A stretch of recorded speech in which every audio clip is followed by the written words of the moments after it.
Well, hey there, everybody. Welcome back. Hey, Tim here, Gamma Vidi. Fun one today. Back in Ouray, one of my favorite places to be. And we're going to do another video on the electric Land Cruiser. We'll call it part 2.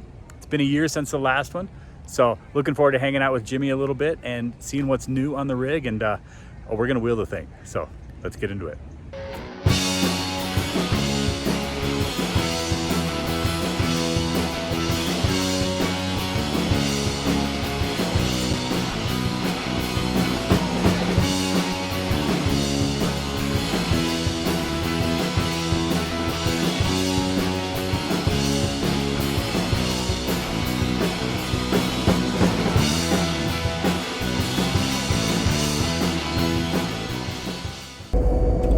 So we're back in the electric 80 series here with my buddy Jimmy, and it's been about a year since our first video where we kind of crawled through the how'd we do it, how'd you do it.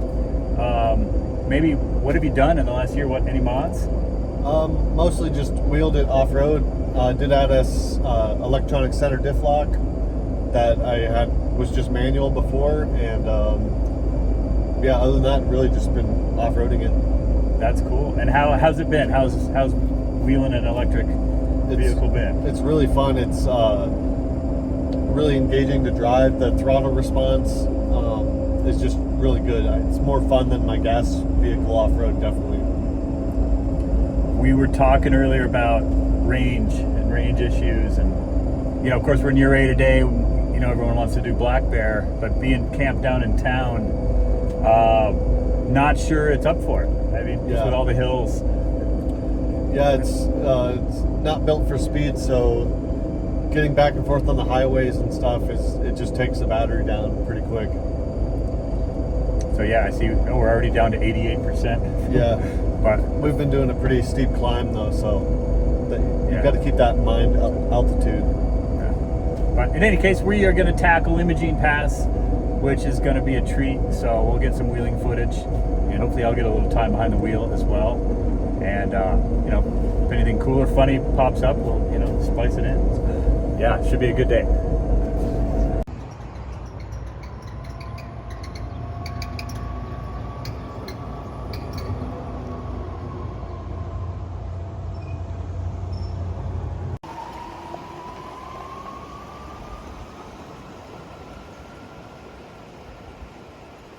Can't hear anything but an electric engine and water.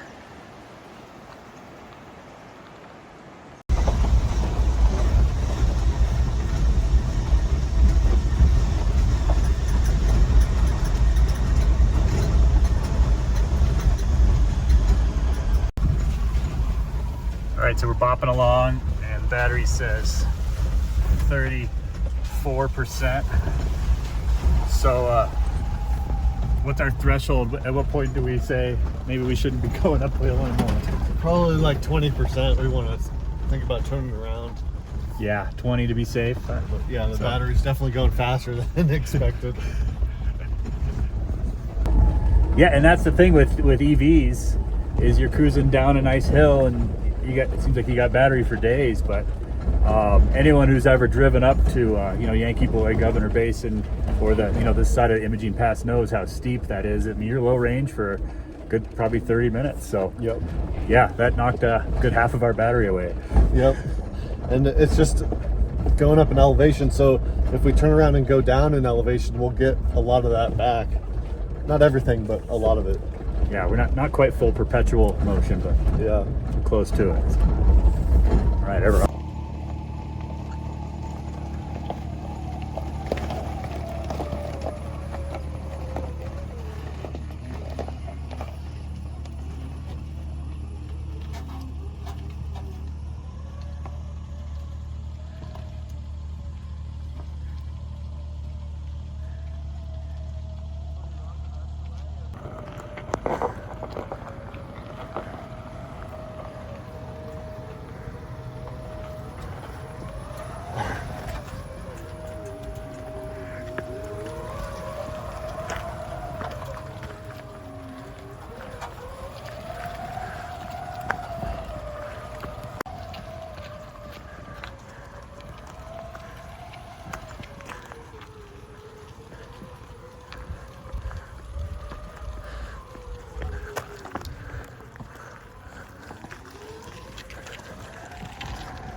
So we got here about 11,300 feet. And if you know the trail, you know behind us is the big Pride Rock.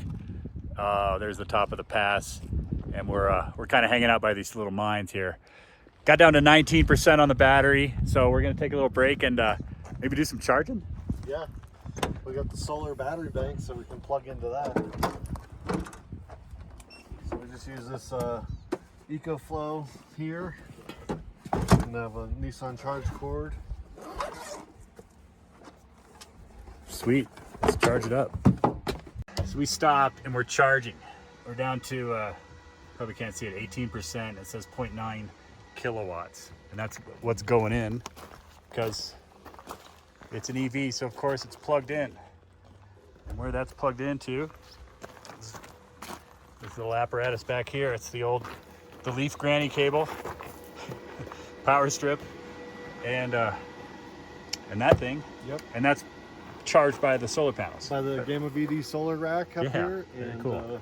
so that's been charging, and basically you can see we get 1,370 watts is what it's pulling out, but then it only puts in 900 watts into the truck just because of the inefficiencies there.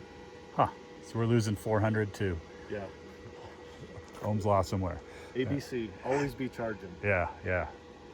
So if we were stranded here and that was topped off, like that gets us 20%, 10% of that battery? Yeah, roughly 10%.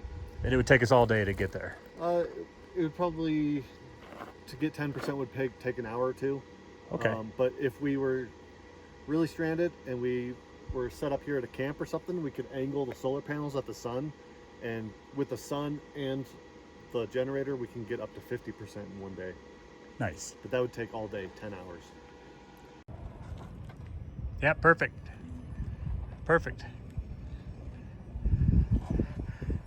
Yep. Straight, you're good. It's good. That's the line. Beautiful. Beautiful.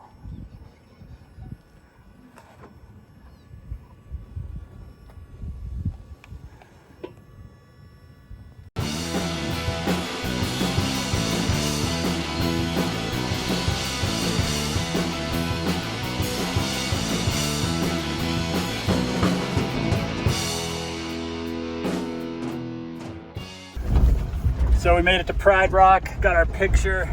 We have a bouncy, but that says 8%.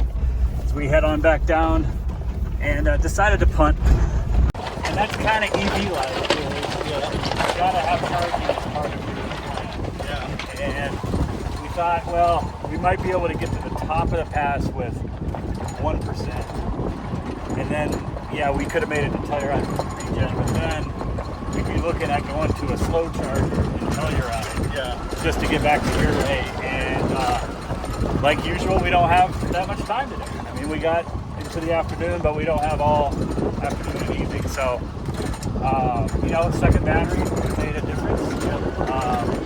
Second battery banks, we could have fast charged, you know, on the trail.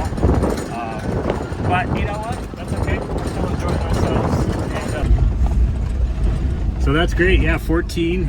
You know, it really takes the anxiety away when you're kind of making gas on the way back down the hill. Yeah. So pretty slick.